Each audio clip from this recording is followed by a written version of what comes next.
पढ़े जाते। तो कईयों ने कल प्रश्न पूछा था कि 18th की मुरली नहीं है, तो 18th को अव्यंग बाप दादा की मुरली नहीं थी। जो सबसे पहली मुरली शुरू हुई वो 21st को थी, जो हमने कल पढ़ी थी, जब बाप दादा दोनों आए थे और बताए थे कि अचल और अडोल्ड। फिर उसके बाद में 22nd को फिर से एक संदेश है जो दोपहर भूखे बाद में बाबा ने दिया, और उसमें विशेष रूप से बाबा ने बताया कि बाप दादा के हाथ में बुद्धि रूपी हाथ हो तो परीक्षा रूपी सागर में हिलेंगे नहीं।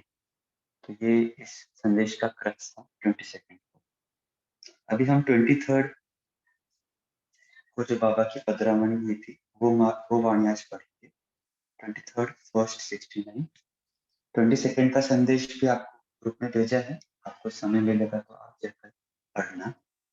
प्रफुल्ल भाई जी, हाँ voice ji. Is not much clear. आपका आवाज उतना क्लियर नहीं है, थोड़ा ब्रेक हो रही है। Okay, is it okay now? हाँ, now it is clear. Thank you. Okay okay, wonderful. तो हम बता रहे थे कि 18 से 21st के बीच में बाबा ने कुछ संदेश भेजे। 21st को हमने फर्स्ट बाबा की वाणी सुनी।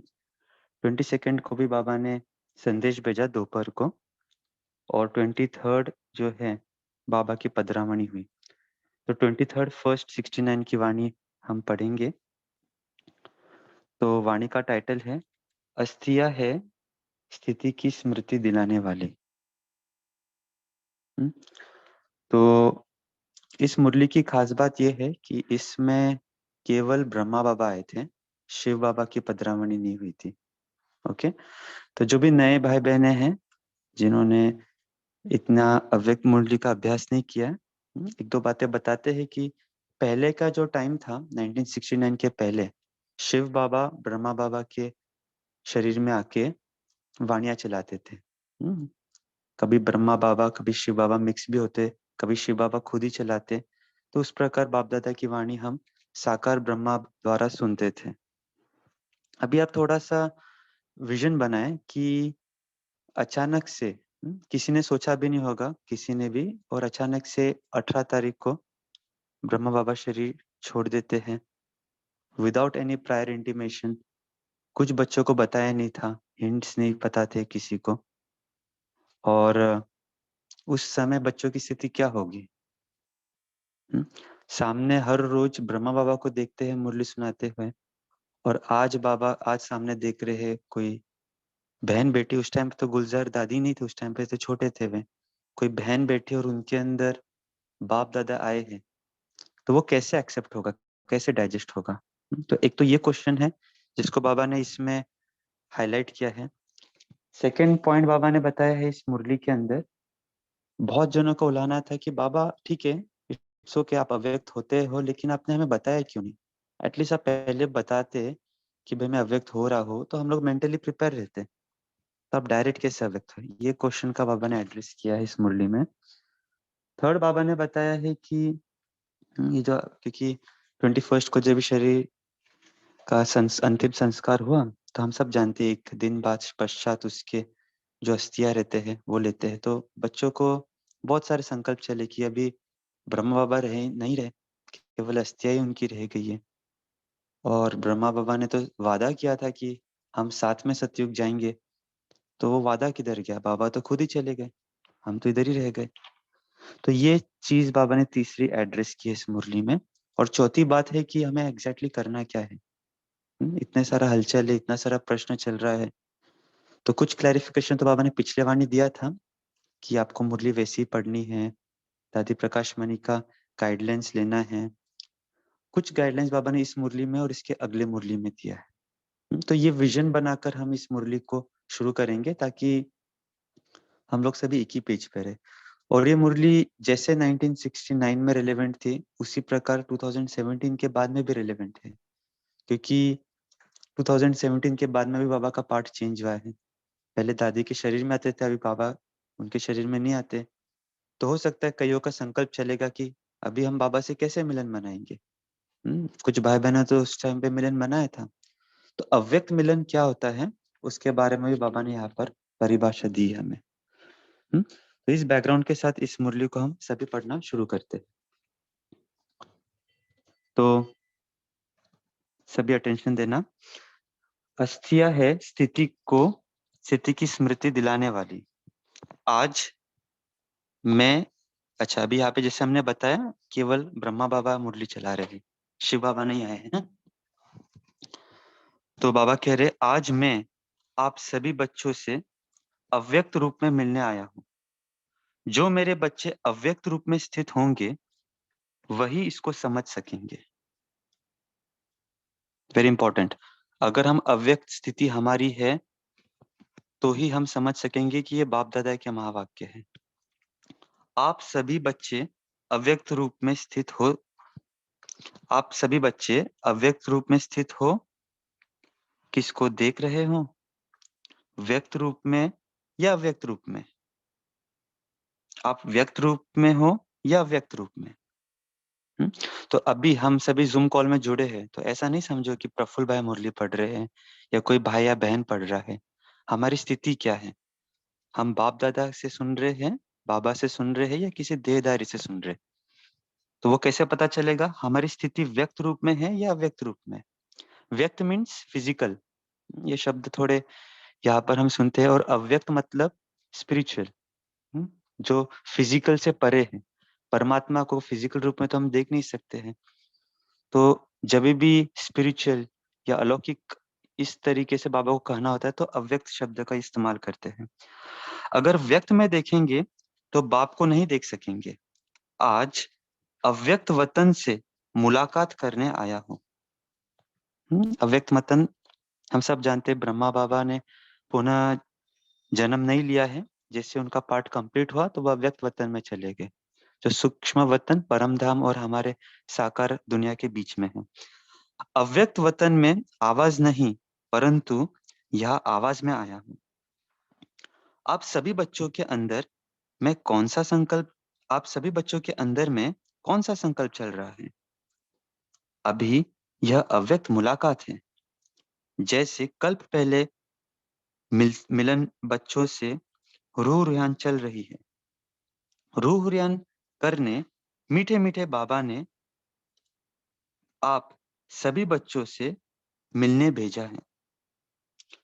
जो थे वही अब भी है। 2-3 दिन पहले मीठे मीठे बाबा से रूह रियान चल रही थी। ब्रह्मा बाबा बोल रहे कि शिव बाबा से उनकी बातचीत चल रही थी। ओके, तो 2-3 दिन पहले मीठे मीठे बाबा से रूह रियान चल रही थी। रूह रियान क्या है मालूम है? बाबा ने बोला वतन का अनुभव करने के लिए तैयार हो। तो जब भी बाबा शरीर छोड़ रहे थे उसके पहले शिव बाबा ने उन्हें पूछा कि आप वतन का अनुभव करने के लिए तैयार हो? क्या जवाब दिया होगा? यही कहा कि जो बाबा की आज्ञा, जैसे चलाएंगे, जहां बिठाएंगे, जिस रूप में बिठाएंगे। तो बाबा डिस्क्लेमर दे रहे हैं कि ब्रह्मा जब शिव बाबा ने उन्हें बोला कि अव्यक्त वतन के लिए तैयार हो, तो ब्रह्मा बाबा थोड़ी ना बोलेंगे कि अभी मुझे तैयार होना है, टाइम लगेगा। उन्होंने केवल ये वाक्य कहा, तो ये बहुत इंपॉर्टेंट वाक्य है। जब भी हमें यज्ञ से, बड़ों से, बाबा से किसी भी चीज का आए सेवा का, तो हमारा कैसा रहे रवैया? जैसे चलाएंगे, जहां बिठाएंगे, जिस रूप में बिठाएंगे, जैसे बाप की आज्ञा। बच्चों के अंदर यही संकल्प होगा कि बाप दादा ने छुट्टी क्यों नहीं ली। Okay, second aspect of the murli Baba भी बता रहे। बाबा को भी यह कहा, मतलब शिव बाबा को भी यह कहा। बाबा ने कहा अगर सभी बच्चों को बिठाकर छुट्टी दिलाओ तो छुट्टी देंगे। छुट्टी माना जब भी बाबा शरीर छोड़ रहे थे, वतन में जा रहे थे, तो बच्चों ने सबको बाबा को पूछा कि भाई बाबा आप चले गए, हमारे से पूछे बिना चले गए। तो पूछे बिना चले गए, उसी को बाबा बोलते हैं छुट्टी नहीं ली। ओके, तो बाबा बोलते हैं अगर सभी बच्चों को बिठाकर छुट्टी दिलाओ तो छुट्टी देंगे। आप भी बच्चों आप भी बच्चों को देख सर्विस को देख बच्चों के स्नेह में आ जाएंगे। इसलिए जो बाप ने कराया वही ड्रामा की भावी कहेंगे। व्यक्त रूप में नहीं तो अव्यक्त रूप में मुलाकात कर ही रहे हैं। सर्विस की वृद्धि वैसे ही है, बच्चों की याद वैसे ही है, लेकिन अंतर यह है कि वह व्यक्त में अव्यक्त था और यह अव्यक्त ही है। Come on once again. लेकिन अंतर क्या है? वह व्यक्त में अव्यक्त था। हम्म? जो ब्रह्मा बाबा जब भी सर्विस करते थे, बच्चों से मिलते थे, तो वो फिजिकल फॉर्म में अव्यक्त रूप से मिलते थे। और अभी खाली क्या चेंज हो गया है? अभी केवल अव्यक्त रूप से मिल रहे बाबा। जो नयनों की मुलाकात जानते होंगे, वह नयनों से इस थोड़ी सी मुलाकात में अपने प्रति शिक्षा, डायरेक्शन ले लेंगे। आप सभी को वतन में तो आना ही है। बच्चों से मुलाकात करने के लिए हर वक्त, हर समय तैयार ही रहते हैं। अब यहाँ तक बच्चों की जितनी बुद्धि क्लियर होगी, उसी अनुसार ही अव्यक्त मिलन का अनुभव कर सकेंगे। बुद्धि क्लियर होना बहुत इंपॉर्टेंट है। अगर बुद्धि हमारी क्लटर्ड रहेंगी, अरे पता नहीं बाबा आया है या नहीं आया है, पता नहीं दादी ही बोल रही है, तो फिर हम वो अव्यक्त मिलन नहीं मना सकेंगे। शक्ति स्वरूप में स्थित है। दादी से बाबा पूछ रहे हैं। जैसे साथ साथ थे वैसे ही है, अलग नहीं। अभी शक्ति स्वरूप का पाठ प्रत्यक्ष में दिखाना है। बाबा डायरेक्शन दे रहे हैं। जो बाप की शिक्षा मिली है वह प्रैक्टिकल में करके दिखाना है। शक्ति सेना बहुत है, अभी पूरा शक्ति स्वरूप बन जाना। टू थिंग्स, एक तो शक्ति सेना सेना और शक्ति स्वरूप। तो हम सभी बाबा के शक्ति सेना बच्चे हैं, लेकिन अभी बाबा बोल रहे वो स्वरूप में लाना है। अभी तक बच्चे और बाप के स्नेह में चलते रहे, अब फिर बाप से जो शक्ति मिली है उस शक्ति से औरों को ऐसा शक्तिशाली बनाना है। वही बाप के स्नेही बाप के साथ अंत तक रहेंगे। अभी मीठे मीठे बाबा दृश्य दिखाला। आप सभी बच्चों का आप अस्थिया उठा रहे थे। तो बाबा करंट इस पे आ गए हैं कि अस्थिया जब भी उठा रहे थे वो दृश्य बाबा देख रहे थे। अस्थिया को नहीं देखना, स्थिति को देखना। यह अस्थिया स्थिति स्वरूप है, एक एक रग में स्थिति थी। अस्थिया स्थिति स्वरूप है, एक एक रग में स्थिति थी। तो बाहर से यह अस्थिया को रखा है, परंतु इसका अर्थ भक्ति मार्ग का नहीं उठाना। इस अस्थियों में जो स्थिति भरी हुई है, हमेशा उसको देखना है। साधारण मनुष्य को यह बातें इतना समझ में नहीं आएंगी। बच्चों का स्नेह है और सदा रहेगा, 21 जन्म तक रहेगा। देखिए बाबा ने ऐसा क्यों कहा कि आम इंसान को ये बातें समझ में नहीं आएंगी? क्योंकि अक्सर हम देखो जब भी किसी की अस्थियां देखते हैं तो एक अलग दृष्टि से देखते हैं। अरे इन्होंने शरीर छोड़ दिया, या फिर उस प्रकार से। लेकिन बाबा ने बोला आपको उस रीति से नहीं देखना है, आपको स्थिति के रूप से देखने का है कि एक एक रग में स्थिति क्या थी। हुँ? कैसी स्थिति रही उनकी, कैसे हड्डी सेवा बाबा ने की है।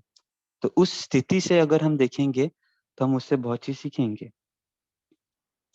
इसके लिए बाबा ने कहा कि साधारण मनुष्य को यह बात इतना समझ में नहीं आएंगी। बच्चों का स्नेह है और सदा रहेगा, 21 जन्म तक रहेगा। आप सभी सत्य की दुनिया में साथ नहीं चलेंगे, राज्य साथ नहीं पाएंगे, साथ ही है, साथ ही रहेंगे जन्म जन्मांतर तक। तो बाबा ने एक चीज और क्लैरिफाई किया कि ऐसा मत समझो कि साथ बाबा नहीं है, साथ ही है और साथ ही रहेंगे जन्म जन्मांतर तक।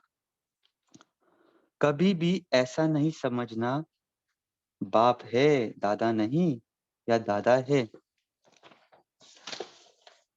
तो बाप नहीं। हम दोनों एक दो से एक पल भी अलग नहीं हो सकते। ऐसे ही आप अपने को त्रिमूर्ति ही समझो। अभी देखो बाबा ने त्रिमूर्ति का एक अलग अर्थ बताया है। एक त्रिमूर्ति का अर्थ हम क्या जानते हैं? ब्रह्मा, शंकर और विष्णु, तीनों स्थापना का कार्य। अब बाबा त्रिमूर्ति का एक दूसरा अर्थ बता रहे हैं, ब्रह्मा बाबा, शिव बाबा और हम बच्चे, तीनों साथ में। तो क्या कहते हैं बाबा? ऐसे ही आप अपने को त्रिमूर्ति ही समझो। इसलिए कहते हैं त्रिमूर्ति का बैच हमेशा साथ रखो। जब ब्रह्मा, विष्णु और शंकर तीन हो सकते हैं, तो आपकी भी त्रिमूर्ति की याद अर्थात अपना स्वरूप और बाप दादा की याद, त्रिमूर्ति की स्थिति मशहूर है। अपना और बाप दादा, त्रिमूर्ति की स्थिति मशहूर है। इसमें ही आप सभी बच्चों का कल्याण है। कल्याणकारी बाप जो कहते हैं, जो कराते हैं, उसमें ही कल्याण है। Very important statement. कल्याणकारी बाप जो कहते हैं, जो कराते हैं, उसमें ही कल्याण है। इस एक एक महावाक्य में, एक एक नजर में बहुत कल्याण है। लेकिन स्थूल को परखने वाले कोई कोई अनन्य और महारथी बच्चे हैं। अब आप भी इतना ही शीघ्र कर्मातीत स्थिति में स्थित रहने का पुरुषार्थ करो। जैसे यहाँ हर समय बाप दादा के साथ व्यतीत करते थे, वैसे ही हर कर्म में हर समय अपने को साथ में रखा करो। एक्शन पॉइंट बाबा बोल रहे हैं। जैसे स्थूल रूप में ब्रह्मा बाबा को हम एक्सपीरियंस करते थे साथ में, वैसे ही हर कर्म में हर समय अपने को साथ ही रखा करो। बच्चे, यही शिक्षा याद रखना, अभी नहीं भूलना। संबंध, स्नेह, स्मृति स्वरूप साथ साथ, सरलता स्वरूप, समर्पण और एक दो के सहयोगी बन सफलता को पाते रहना। बहुत सारे शब्द बाबा ने यूज किए। क्या क्या यूज किया? संबंध, स्नेह, स्मृति स्वरूप साथ साथ, सफलता स्वरूप, समर्पण और एक दो के सहयोगी बन सफलता को पाते रहना। सफलता आप सभी बच्चों के मस्तक के बीच चमक रही है। अब बहुत समय हुआ है, और कुछ कहना है? बाबा बच्चों से पूछ रहे और कुछ कहना है? सूक्ष्म वतन में बैठे भी हर बच्चे की दिनचर्या, हर बच्चे का चार्ट सामने रहता है। अब बाबा सूक्ष्म वतन का बता रहे हैं कि वहां पर बाबा इजीली हम बच्चे को ट्रैक कर सकते हैं। सब चीजें बाबा को इजीली दिख जाती है। सूक्ष्म वतन में बैठे हर बच्चों की दिनचर्या, हर बच्चों का चार्ट सामने रहता है। व्यक्त रूप में अभी थे, तो ही स्पष्ट रूप में अव्यक्त रूप की तुलना में देखते हैं। इसलिए सभी की रिजल्ट देखते रहते हैं। जितना अव्यक्त स्थिति में स्थित रहेंगे, उतना उस अव्यक्त स्थिति में कर्मेंद्रिय द्वारा कर्म ऐसा होगा जैसे श्रीमत राय दे रही है। एक एडवांटेज बाबा ने बताया, अव्यक्त स्थिति में रहने से कैसे हमारे कर्म होंगे, जैसे बाबा श्रीमत राय देते हैं वैसे ही होंगे। यह अनुभव बच्चे पाएंगे। अब अपनी अव्यक्त स्थिति के आधार से ऐसा काम करना जैसे श्रीमत के आधार से हर काम होता रहता है। जिस चीज के साथ बाप का स्नेह है, उससे उतना स्नेह रखना ही अपने को सौभाग्यशाली बनाना है। रग रग में किसको साथ रखेंगे? 5 तत्वों से नहीं, स्नेह गुणों से ही होता है। वापस बाबा बता रहे, 5 तत्व मतलब शरीर से नहीं हमारा स्नेह होता है। स्नेह किससे होता है? गुणों से होता है। अगर वह व्यक्ति के अंदर गुण ही नहीं है तो उससे स्नेह कौन करेगा? तो वास्तव में स्नेह किससे करना है? गुणों से। स्नेह था नहीं है। तो बाबा बोल रहे ऐसे नहीं कहना कि स्नेह था, स्नेह है और रहेगा। पास्ट टेंस नहीं है, प्रेजेंट में बाबा है और रहेंगे। जब तक भविष्य नई दुनिया न बनी है तब तक यह अटूट स्नेह रहेगा। स्नेह आत्मा के साथ और वर्तमान के साथ ही है। कम ऑन, स्नेह आत्मा के साथ और कर्तव्य के साथ ही है। तो फिर शरीर क्या, अंत तक साथ ही रहेंगे। बाबा ने यहाँ पर बता दिया कि अंत तक बाबा हमारे साथ रहेंगे। जिसका बाप के साथ स्नेह है वही अंत तक स्थापना के कार्य में मददगार रहेंगे। अंडरलाइन, जिसका बाप के साथ स्नेह है वही अंत तक स्थापना के कार्य में मददगार रहेंगे। इसलिए स्नेही होने की कोशिश करो। कैसी भी माया आवे, मायाजीत बनना। जैसे बैच लगाते हो वैसे मस्तक पर यह विजय का बैच लगाओ। पापा देखो मुरलियों में कई सारे स्थूल एग्जांपल्स देते हैं। हम जो डायरी मेंटेन कर रहे हैं उसमें ये पॉइंट सेपरेटली अलग सेक्शन में लिखना, कौन से स्थूल चीजों का बाबा तुलना करते हैं, क्योंकि ये जब भी हम दिन भर अभ्यास करते हैं तो बहुत यूजफुल रहता है। बाबा क्या बोल रहे, जैसे बैच लगाते हो वैसे मस्तक पर यह विजय का बैच लगाओ। मधुबन का नक्शा सारे वर्ल्ड के सामने म्यूजियम के रूप में होना चाहिए। अविनाशी भंडारा है, इसका और भी ज्यादा शो करना है। जैसे सभी बच्चे पत्र लिखते थे वैसे ही लिखते रहना। एक्शन पॉइंट बता रहे बाबा। ऐसे नहीं सोचना बाबा है नहीं, पत्र लिखते रहना। जैसे डायरेक्शन लेते थे वैसे ही लेना। शरीर की बात दूसरी है, सर्विस वही है। इसलिए जो भी बात हो मधुबन में लिखते रहना। अपना पूरा कनेक्शन रखना। दूसरों को भी अपनी अवस्था का सबूत देना। आपको देख और भी ऐसे करेंगे। तो यही पे वाणी बाबा की क्लोज होती है। फिर विदाई के समय बाबा कहते हैं, जब बाबा जा रहे थे तो उस समय बाप बोले, यह तो आप बच्चे जानते हो कि जो भी ड्रामा का पार्ट है इसमें कोई गुह्य राज्य भरा हुआ है। क्या रहस्य भरा हुआ है वह समय प्रति समय सुनाते जाएंगे। बाबा ने 1969 से 73 के जितने भी वाणियां हैं, हर कोई एक भी वाणी मिस नहीं करना। बहुत सारे गुह्य राज बाबा ने बताए और उसके बाद में भी बताए हैं समय प्रति समय। अभी भी हम देख रहे कितने सारे राज स्पष्ट हो रहे हैं। तो बाबा ने उस टाइम पे क्लैरिटी दे दी थी शुरुआत में ही कि क्या रहस्य भरा हुआ है वह समय प्रति समय सुनाते जाएंगे। अब तो आपका यही यादगार जो आकाश में है, दुनिया वाले इन आंखों से देखते कि यह धरती के सितारे किसकी श्रीमत पर चल रहे हैं। नशे की पॉइंट है ये हमारी डायरी के अंदर। नशे की जो पॉइंट्स होते हैं ना वहां पे आप संकलन करना। जो दुनिया के अंदर आंखों से देखते हैं सितारे, वह यह धरती के सितारे किसकी श्रीमत पर चल रहे हैं। बाबा बोल रहे कि यह दुनिया वाले आंखों से देखेंगे। बाबा ने कहा है ज्यादा समय वहां नहीं बैठना। हम्म? किसने कहा ये? शिव बाबा ने ब्रह्मा बाबा को बोला कि ज्यादा समय वहां पर नहीं बैठना।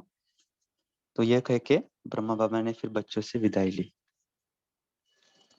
तो यही पर आज की मुरली समाप्त होती है। तो अभी हम सभी 1 मिनट साइलेंस में रहेंगे और जो भी हमने सुना उस पर थोड़ा विचार करेंगे कि क्या ऐसी पॉइंट आज की मुरली से है जो मैं दिन भर में अप्लाई कर सकता हूँ या कर सकती हूँ। और फिर उसके बाद में सब तो नहीं सुना पाएंगे, बहुत सारे भाई बहने हैं, लेकिन जो भी सुनाना चाहते हैं अपना कुछ मंथन, कुछ विशेष अनुभव या क्या पॉइंट आपको अच्छी लगी, कैसे अप्लाई करेंगे, तो कुछ भाई बहनों का हम वो पॉइंट सुनेंगे और फिर आगे की बातें करेंगे। तो सबसे पहले सभी 1 मिनट साइलेंस में बैठकर आज के मुरली से हम क्या सीखा है उस पर मनन करेंगे। ओम शांति।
ओके, ओम शांति।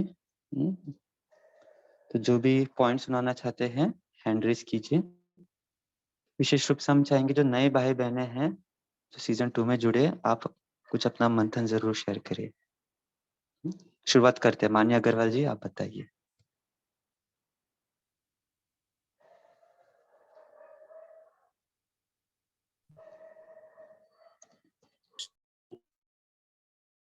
ओम शांति।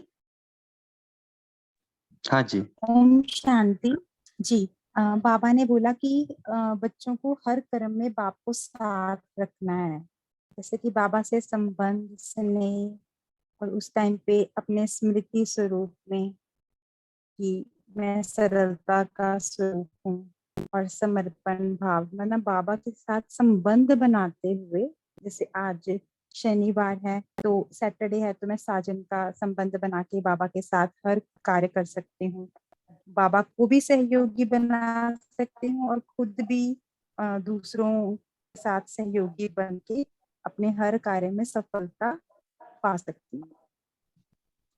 वंडरफुल, बहुत अच्छा बताया कैसे हम बाबा के साथ संबंध भी रखे और कैसे उसने प्रैक्टिकल यूज करे।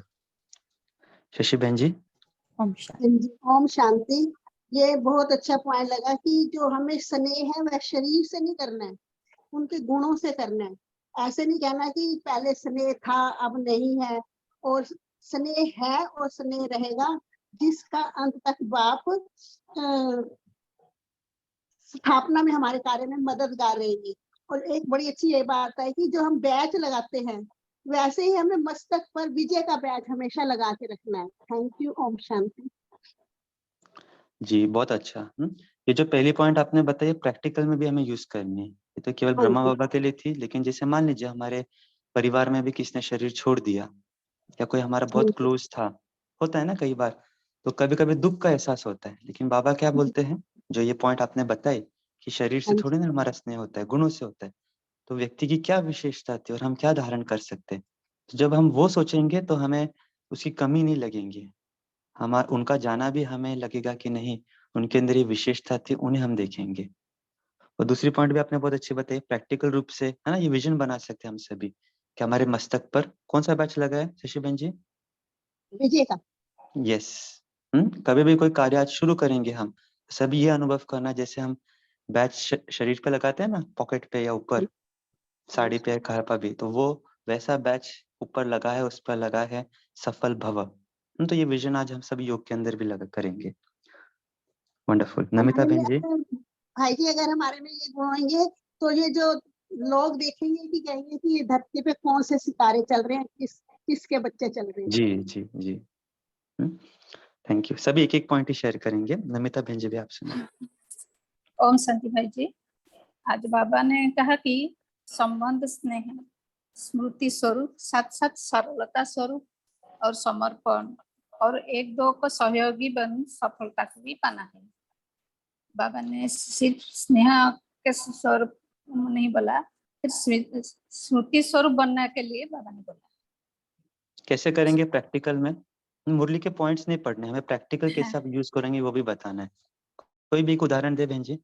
हाँ, जैसे कोई भी माने स्नेह के स्वरूप बनना, मतलब आप वो दूसरों को कोई भी आपसे क्रोध करते हैं तो आपके उसे रहम बनाकर और स्नेह से उस बात को सुलझाना है, ऐसे प्रैक्टिकल में करना है। जी जी, बहुत अच्छा। सावित्री बहन जी। थैंक यू बाबा।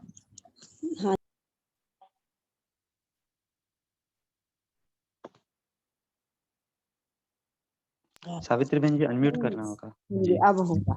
हाँ जी भाई जी, आज जो हेडिंग के हिसाब से अस्थियां हैं स्थिति की स्मृति दिलाने वाली, तो बाबा ने यहाँ पर जो स्थिति बताई, पहले तो व्यक्त और अव्यक्त वाली, तो इसमें मैं किस रूप में यहाँ पे बैठी हूँ, तो मुझ आत्मा को कौन सी स्थिति बनाकर ये जो मुरली सुनाई किस स्थिति में सुननी है, तो बाबा ने यहाँ पर स्थिति पे काफी बताया है। तो यहाँ पर जो हमें स्थिति बनानी है कि 20 स्मृति शक्तियां हैं या स्मृति वाली शक्तियां हैं, तो कई बार कोई मनुष्य किसी स्मृतियों में जैसे खोया रहता है, लेकिन हमें हमारे मानस पटल पर इस टाइम कौन सी स्मृति है।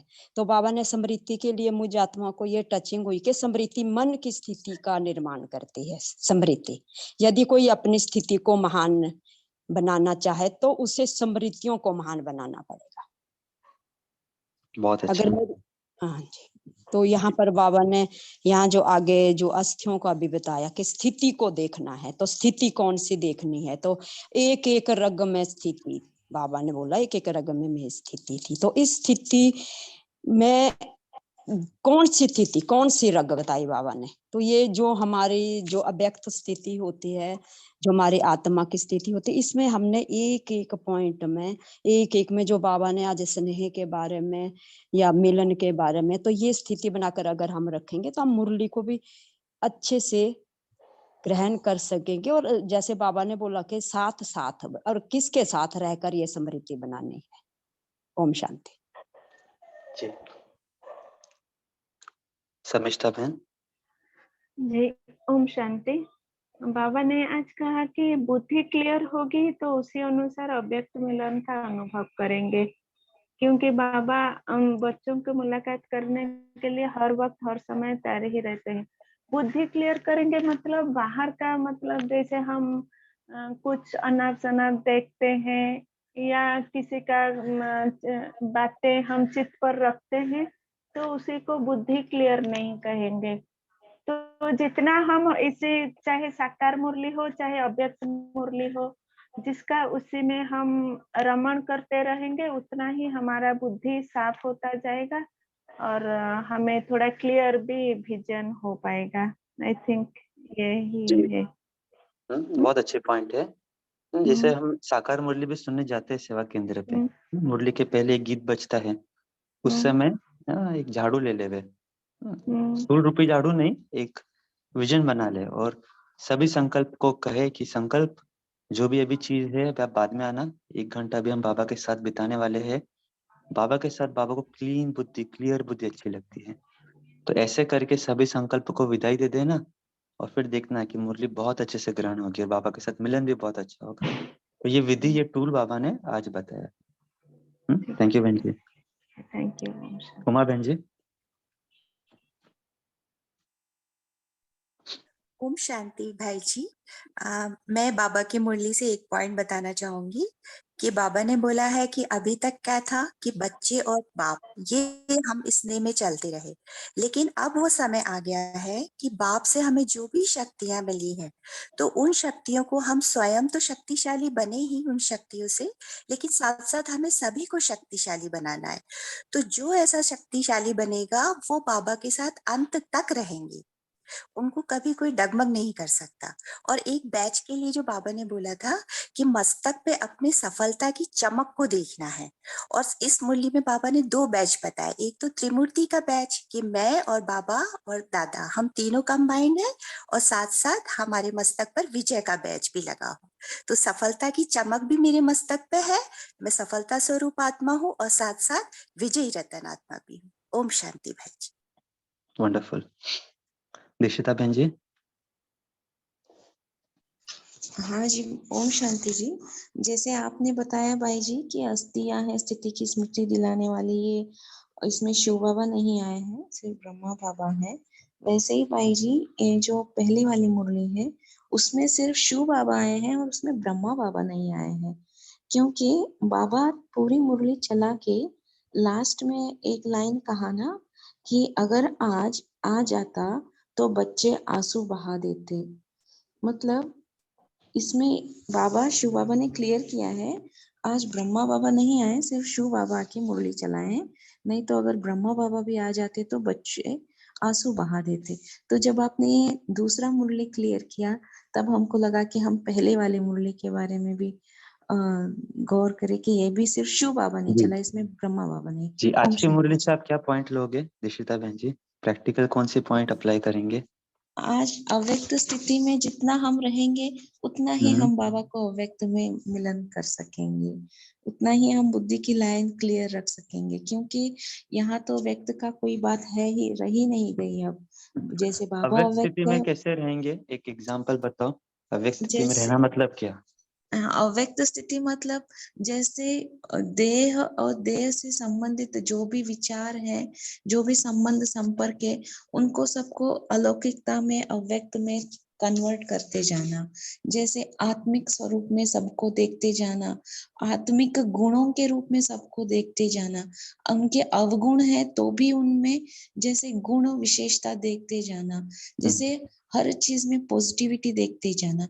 और जैसे कल साकार बाबा ने कहा कि आप मीठा खाते हो, मीठा सुनते हो, मीठा बनना है, ऐसे हमें हर चीज में ये मुरली द्वारा साकार हो या अव्यक्त हो, उनमें कितना मिठास भरा हुआ है, उनके द्वारा हमारे कर्मेंद्रियों को मीठा करते जाना। जैसे किसी की भी अवगुण सुनते हुए भी नहीं सुनना, किसी की बुराई देखते हुए भी नहीं देखना, देखने के लिए भी बाबा ने आत्मा की दृष्टि दी हुई है, आत्मा को देखना, सुनते हुए ही आत्मा की विशेषता है ही सुनना, बोलना हो तो भी आत्मा की विशेषता है ही बोलना, आध्यात्म के बाबा के बातें ही करना। तो इसे कर्मेंद्रियों को स्थूल रूप में हमको स्पिरिचुअल बनाते जाना है। जैसे जैसे हम स्थूलता में ये अभ्यास करते जाएंगे, वैसे वैसे हम सूक्ष्म में अव्यक्त बनते जाएंगे और इस जरिए हम बाबा को फील करते भी जाएंगे। ये जरूरी है हमें जी स्थूलता में जी, अभ्यास वंडरफुल। करना। ओम शांति। Thank you. तो बहुत अच्छे बातें बताएं ना। अव्यक्त में बाबा बोलते हैं अव्यक्त स्थिति करे तो प्रैक्टिकल रूप से कैसे करना है, बहुत अच्छे से 3-4 पॉइंट्स आपने बताए। नीता बहन जी, आप सुनाए कुछ। ओम शांति सर। सबसे पहले पूरे ब्राह्मण परिवार को मेरी ओम शांति। मैं कल ही ज्वाइन पहली बार ही किया है, तो गुरुजनों के और आप ब्राह्मणों के सहयोग से मैं भी कुछ अब सीखने की कोशिश करूंगी और सीख पाऊंगी, ये भी विश्वास है। तो माफी चाहती हूँ। तो सर, ये जो टॉपिक, तो 2-3 लोगों ने पॉइंट तो सेम बोला, लेकिन फिर भी मैं उसी पे ही बोलूंगी कि अस्थियां स्थिति की स्मृति दिलाने वाली। जैसे अभी कोविड में मैंने अपने हस्बैंड को भी 1 साल में खोया और बेटे को भी खोया, तो कितना हमारा जो लौकिक जीवन, प्रैक्टिकल जीवन है, उसमें कितना फर्क है। मतलब जब अस्थियों का था तो क्योंकि लॉकडाउन था, तो हमने वो जो अस्थि कलश को लॉकर में रखा, हमारा सारा जो फोकस था इस पे था कि मैं देहरादून में रहती हूँ, किस समय में हरिद्वार के बॉर्डर्स खुलेंगे, किस समय में हम इनका विसर्जन कर पाएंगे, इनको मतलब वो करेंगे। फिर जैसे ही खुला वहां पे जाकर पिंडदान करना है। कहने का पूरे का भावार्थ ये है कि रिचुअल जो है उसके पीछे में हिंदू रीति से थे। शोकमग्न हम इतने परिवार थे कि हमने अपनों को खोया, उन्हीं के ही मोह में इतने फंसे हुए थे और इसको एक रिचुअल मात्र ही लिया, मतलब क्योंकि ज्ञान ही नहीं था। और आज बाबा की मुरली से पढ़ने से पूरी की पूरी 2 मिनट में यहाँ बैठे बैठे जो था इनसाइट ही चेंज हो गई कि किस तरह से अस्थियों को याद अगर करना है तो बाबा ने ये बोला कि एक एक हड्डी ने क्या कर्म करके गई, क्या पुरुषार्थ करके गई, उस रूप में तुम उसको लो। तुम मतलब उसमें देह के उसमें मोह में क्यों अटके हुए हो। तो ये चीज का जो मैंने इनसाइट थी, वो मेरी पूरी की पूरी जो लाइफ की फिलॉसफी थी उसने मेरे को नॉक किया। डिटेल्स नहीं कहूंगी क्योंकि 2-3 बहनों ने उसे ही विषय पे ऑलरेडी कहा है, लेकिन प्रैक्टिकल मैं बता रही हूँ कि किस तरह से मेरा 2 मिनट्स में एकदम मतलब बन गया। बाबा ने क्लियर कर दिया, विजन क्लियर कर दिया। अब फ्यूचर में जब भी मैं देखूंगी तो वो बिल्कुल लाइफ की फिलॉसफी मेरी चेंज हो चुकी है। ममता जो करनी है, जो मोह करनी है, नहीं। और ये मान के चलना है कि जिसको खोया है वो बाबा का बहुत प्रिय रहा होगा, बाबा को उसकी बहुत जरूरत होगी, उसको एक बहुत बड़े नए मिशन में भेजना होगा। बाबा ने नए कॉस्ट्यूम में, नए रोल में, इसीलिए बाबा ने अब बुलाया। और अब बाकी जो मैं यहाँ पे, जब तक मेरा समय बाकी है, मुझे वो बाबा की याद में, बाबा के दिखाए मार्ग पे चल करके आगे बढ़ना है और ज्ञान करना है। ज्ञान केवल लेना नहीं है एकेडमिक, धारण भी करना है। ओम शांति। वंडरफुल नीता बहन जी, बहुत अच्छा प्रैक्टिकल आपका एग्जाम्पल है। तो इस प्रकार हम सभी रोज जब बाबा की मुरली सुनते हैं तो कोरिलेट कर सकते हैं। और बहुत अच्छे से आपने बताया। तो बहुत अच्छा लगता है। देखो, हम सब 400 से भी ऊपर आत्माएं जुड़े हैं, मैं समझता हूँ 450 तक गए थे। तो हम देखते हैं कि कुछ ब्रेकआउट रूम से ऐसा कुछ कर सकते हैं भविष्य में, ताकि हम सभी पॉइंट्स शेयर करने का लाभ ले सकें। तो ये जरूर करेंगे। लेकिन जैसे हम कहते हैं कि सुबह का समय सबका बहुत वैल्यूबल रहता है, तो हम कोशिश यही करते हैं कि 45 मिनट्स या 50 मिनट्स में ही ये कॉल कंप्लीट करें ताकि सभी का ज़्यादा समय नहीं जाए। लेकिन एक आज की मुरली पढ़ के हमें एक जिस्ट पता चल जाता है मंथन से कि बाबा क्या बोलना चाहते हैं। बस अभी हमें इसे खाली क्या करना है, हम अपनी प्रैक्टिकल लाइफ से कैसे कोरिलेट करें और उसे यूज़ करना है, वो बहुत इंपॉर्टेंट है। हर मुरली के अंदर हमें ये देखना है। पूरी मुरली तो हम शायद नहीं कर पाएँगे, बट 1 या 2 पॉइंट ऐसे हम उठा लें मुरली से कि हम दिन भर उसका अभ्यास भी कर सकें और हम एन्जॉय कर सकें। अव्यक्त मुरली पढ़ना मतलब इतना भारी नहीं हो जाना, अरे इतना सारा पॉइंट्स है कैसे करेंगे? कल नेक्स्ट मुरली इतने सारे, हमें भारी नहीं होना है। ये जो जुड़ रहे हैं हम अव्यक्त मुरली क्लब में हल्का होने के लिए जुड़ रहे हैं। तो जैसे आप सभी ने पॉइंट्स बताया, बहुत अच्छे पॉइंट्स बताए। और भी भाई-बहनों की हैंड रेज़्ड है, लेकिन सॉरी समय की अभाव है तो आज नहीं ले पाएँगे, लेकिन रोज़ हम सभी भाई-बहनों से सुनेंगे, रोज़ अलग-अलग जन मुरली भी सुनाएँगे, तो डेफ़िनेटली आप सभी से सुनेंगे। चैट में भी बहुत अच्छे-अच्छे पॉइंट्स आए हैं, सभी ने अच्छे शेयर किए हैं। तो कल जो है संडे है, कल हमारे जो चार्ट है प्रोजेक्ट का, उसमें कोई ऑफ़िशियल मुरली नहीं है, क्योंकि कल यज्ञ की मुरली हम सभी पढ़ेंगे। क्लब में नहीं पढ़ेंगे, क्योंकि हम सभी सेवा केंद्र में वो मुरली पढ़ते हैं। क्लब में जनरली संडे को हम 1 दिन रिवीजन के लिए देते हैं, या 1 दिन कुछ नई एक्टिविटी करते हैं। बाकी 6 डेज़ जो होता है, वो हम क्रम से मुरली पढ़ते हैं, 1969 से जो हमारा अभी चल रहा है शेड्यूल। 6 दिन हम वो सुनते हैं, पढ़ते हैं, मंथन करते हैं, और 1 दिन जो रहता है संडे का दिन, उस दिन हम सभी मुरली रिवाइज़ करते हैं या कुछ स्पेशल एक्टिविटी या कुछ मास्टर क्लास या कुछ क्विज़ या बहुत सारी चीज़ें करेंगे। जैसे-जैसे आप जुड़ोगे पता चलेगा आपको। तो कल का जो दिन है, कल हम कोई रिविज़न या एक्टिविटी नहीं करते हैं, थोड़ा-सा इस प्रोजेक्ट को और समझेंगे। कैसे हम इससे ज़्यादा लाभ ले सकते हैं। बहुत सारे भाई-बहनों के कल भी क्वेश्चन्स आए, फ़ोन आए थे, परसों भी आए थे। तो आपके कोई भी विचार है, प्रश्न है, कोई भी आपको लगता है सुझाव है, सब चीज़ें कल हम जो समय रहेगा 5 से 6 के बीच में डिस्कस करेंगे। तो विशेष रूप से जो नए जुड़े, स्पेशली जो सीज़न 2 से जुड़े हुए हैं, कल का सत्र आप ज़रूर अटेंड करना, ताकि कल ये सब चीज़ें डिस्कस हो जाए, पूरी क्लैरिटी हो जाए कि कैसे हम आगे बढ़ेंगे, कैसे हमें मुरली के चार्ट भरने हैं, कैसे हमें पॉइंट्स लिखने हैं, या फिर जो भी आपके और कोई प्रश्न होंगे, वो उस पे हम कल चर्चा करेंगे। तो आज यही विराम देते हैं। 1 मिनट में हम अपने आप को आत्मिक बिंदु में स्थित करेंगे। सभी जन एकाग्र हो जाएँ, और मैं 2 महावाक्यों पे आपका नज़र खिंचवाना चाहता हूँ, और वही हमारा होमवर्क होगा। एक बाबा ने जो पेज नंबर 34 पे कहा है, हर कर्म में, हर समय अपने को साथ ही रखना है। और दूसरा महावाक्य जो नेक्स्ट पेज पे ऊपर ही लिखा है, विजय का बैच लगाओ। तो अभी हम 2 मिनट योगा अभ्यास में यही अनुभव करेंगे कि आज जो भी कर्म मैं कर रहा हूँ, बाबा मेरे साथ में है, और मुझे यह स्मृति है कि विजय का बैच मेरे मस्तक पर है। तो एकाग्र हो जाए सभी, और अपने मन स्पष्ट तल पे आज जो भी कर्म में करने वाली आत्मा वह लाए।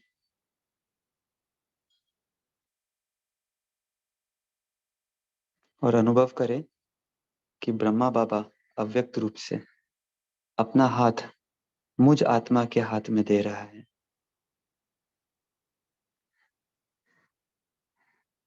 मैं या तो घर में कर्म कर रही हूँ या बाहर जा रही हूँ, जहाँ पर भी हूँ, बाबा मेरे साथ है।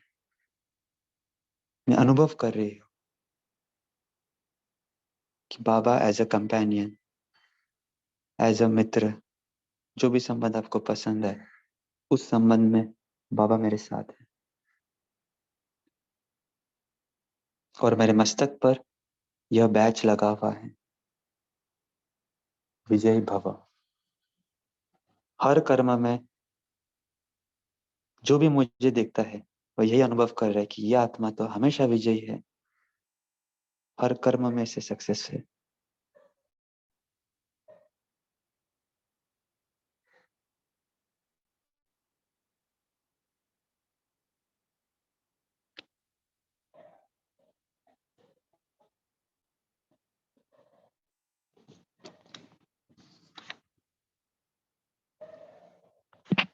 ओम शांति। Thank you everyone for joining. कल फिर मिलेंगे 5 बजे। Good day everyone. Thank you.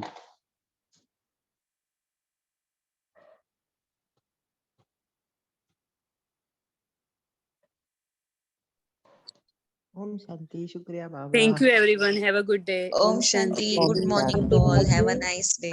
ओम शांति। ओम शांति, have a good day to all. Thanks to everyone. Shanti.